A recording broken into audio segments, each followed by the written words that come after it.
আমার নাম মেহেজাবিন। বাইরে থেকে আমাকে সবাই খুব হাসিখুশি, ভদ্র, মার্জিত মেয়ে হিসেবেই চিনত। কিন্তু আমার জীবনের যে নোংরা সত্য, যে ভয়ানক রাত, যে অন্ধকার আমি এতদিন বুকের ভেতর চেপে রেখেছি, তা যদি তোমাদের বলি, তোমাদের শরীরেও শিহরণ বয়ে যাবে। আজ আমি সেই সত্যিটাই বলবো, কারণ হয়তো আমার এই অভিজ্ঞতা অন্য কোনো মেয়েকে সত্যিকার এই বিপদ থেকে বাঁচাতে পারে। আমি ছিলাম বাবা মায়ের বড় মেয়ে। ছোটবেলা থেকেই খুব সুশৃঙ্খল, পড়াশোনায় ভালো, পরিবারের আদরের। বাবা ছিলেন স্কুলের শিক্ষক, মা গৃহিণী। আমাদের খুব বেশি টাকা ছিল না, কিন্তু আমরা ছিলাম সুখী পরিবার। আমার বিয়ে নিয়ে বাবা মা অনেক স্বপ্ন দেখতেন। কলেজ শেষ করার পরেই আমাকে দেখতে আসে শাওন নামের একটি ছেলে।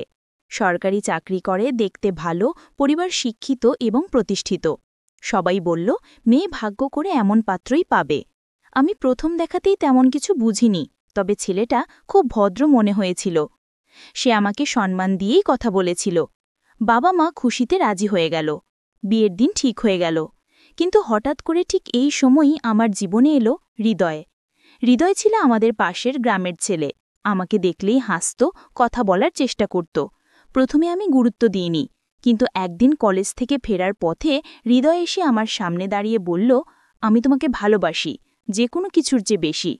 আমি খুব রেগে গিয়ে চলে আসলাম। কিন্তু কয়েকদিন পর সে আমার বাড়ির সামনে দাঁড়িয়ে কান্না করতে লাগল। বলল, তোমাকে ছাড়া বাঁচতে পারবো না।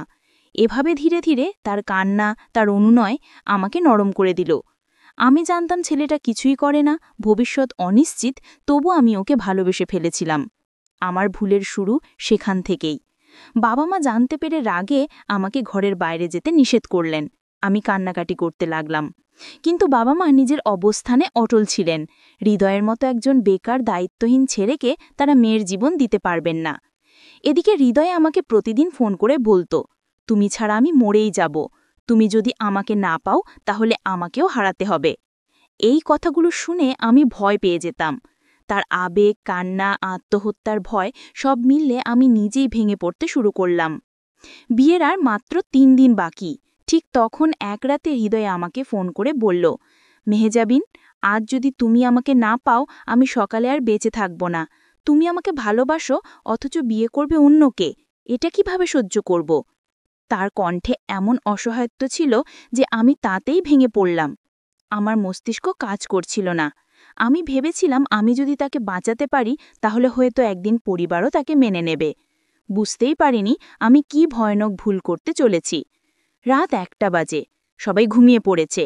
আমি আলমারি খুলে আমার বিয়ের গয়নার বাক্সটা বের করলাম। গলার হার, কানের দুল, বালা সব তুলে নিলাম। কিছু নগদ টাকাও নিলাম। আমি কাঁদতে কাঁদতে বাবার বালিশের নিচে একটা চিঠি রেখে বেরিয়ে পড়লাম।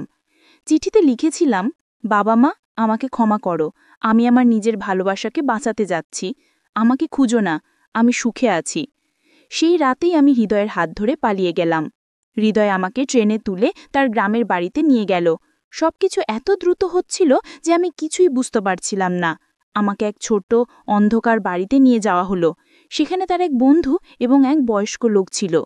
তারা বলল, আজকেই আমাদের বিয়ে হবে। আমি সবকিছুতেই সম্মতি দিলাম, কারণ তখন আমি ভাবছিলাম হৃদয় আমার একমাত্র আশ্রয়। একজন মৌলানা এনে আমাদের বিয়ে পড়ানো হলো। হৃদয় আমাকে প্রতিশ্রুতি দিল, আমি তোমাকে সুখে রাখব, কখনো কষ্ট দেব না। কিন্তু বিয়ে শেষ হতেই তার আচরণ বদলে যেতে শুরু করল। সে প্রথমেই বলল, গয়নাগুলো দাও, আমি এগুলো সেফে রাখব। আমি সন্দেহ করিনি, সবই তার হাতে তুলে দিলাম। কিন্তু আমি তখনও জানতাম না গয়না গেলে আমার জীবনও যাবে। তার বাড়িতে ৩ জন মানুষ ছিল, হৃদয়ে, তার বন্ধু আর এক লোক, জনি। জনি পরে আমার জীবনের কাল হয়ে দাঁড়ালো। রাতে আমাকে নতুন ঘরে পাঠানো হলো।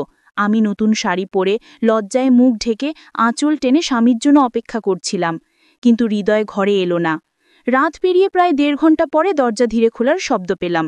ভেবেছিলাম হৃদয়, কিন্তু না, দরজা দিয়ে ঢুকল জনি।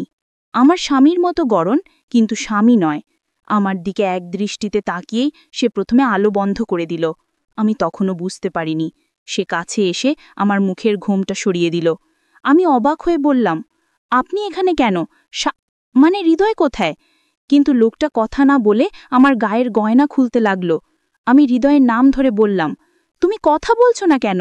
তখন সে আমার কানে ঝুঁকে ফিসফিস করে বলল, আজকের রাত আলো জ্বালিয়ে কাটানোর নয়, কাজটা অন্ধকারেই হয়। তার কণ্ঠস্বর শুনে আমার বুক কেঁপে উঠল। এ কণ্ঠস্বর হৃদয়ের নয়। আমি ঝটকা দিয়ে নিজেকে ছাড়িয়ে দিলাম। আলো জ্বালতেই দেখি যে লোকটা আমার স্বামী নয়, সে জনি। আমি ভয়ে কাঁপতে কাঁপতে চিৎকার করলাম, আপনি এখানে কেন? আমার স্বামী কোথায়? জনি ঠান্ডা হাসি দিয়ে বলল, তোমার স্বামী আমাকে 20,000 টাকায় তোমাকে দিয়েছে, শুধু আজকের রাতের জন্য। আমি ভয়ে দেওয়ালে ঠেকে গেলাম। চোখের সামনে সব অন্ধকার হয়ে গেল। আমি দৌড়ে বাইরে বেরোলাম। দেখি হৃদয় বাইরে বসে মদ খাচ্ছে তার বন্ধুদের নিয়ে। আমি তাকে ধরে কাঁদতে কাঁদতে বললাম, এ কি, তুমি এমন করতে পারলে? হৃদয় হেসে বলল, তুমি এত সুন্দরী একটা মেয়ে, তোমাকে দিয়ে টাকা রোজগার করব। তোমাকে এনে বউ করেছি টাকা কামানোর জন্য, প্রেম টেম ফালতু। আমার মাথা ঘুরে গেল। আমি জোরে চিৎকার করে কাঁদতে লাগলাম। আমি দৌড়ে বাইরে বেরিয়ে পাশের একটি দোকানে গিয়ে পড়ে যাই। কাকুর ফোনে কান্নাকাটি করে বাবাকে ফোন করি। বাবা ফোন ধরেই বললেন, আমাদের সাথে তোমার সম্পর্ক নেই, আমাদের মান সম্মান শেষ করে এখন কি চাই? আমি ভেঙে পড়লাম। কাকু আমাকে পাশের ভাবির বাড়িতে নিয়ে গেলেন। ভাবির বাড়িতে কয়েকদিন আমি ছিলাম, কিন্তু সেখানেও ভাবির স্বামী আমাকে দেখে খারাপ উদ্দেশ্য দেখাতে শুরু করল। আমি সেখান থেকেও পালিয়ে ভাবিকে সব বললাম। ভাবি আমাকে জেনে বুঝে আমার বাবার কাছে ফিরিয়ে নিয়ে গেলেন। প্রথমে বাবা আমাকে বাড়ি থেকে বের করে দিতে চাইলেন, কিন্তু ভাবির কথায়, কান্নায়, অনুনয় বাবা অবশেষে আমাকে ক্ষমা করলেন। আমরা হৃদয়ের বিরুদ্ধে মামলা করলাম। সে এখন জেলে। আমি আজও সেই রাত ভুলতে পারিনি। আমি জানি আমার ভুলের শাস্তি আমার সারা জীবনেই যাবে। তাই তোমাদের একটাই কথা বলবো, ভালোবাসার নামে কাউকে বিশ্বাস করে বাড়িকে ঠকিও না। চোখ বন্ধ করে কারোর জন্য বাড়ি ছাড়ো না। আমার পরিণতি যেন আর কারো না হয়।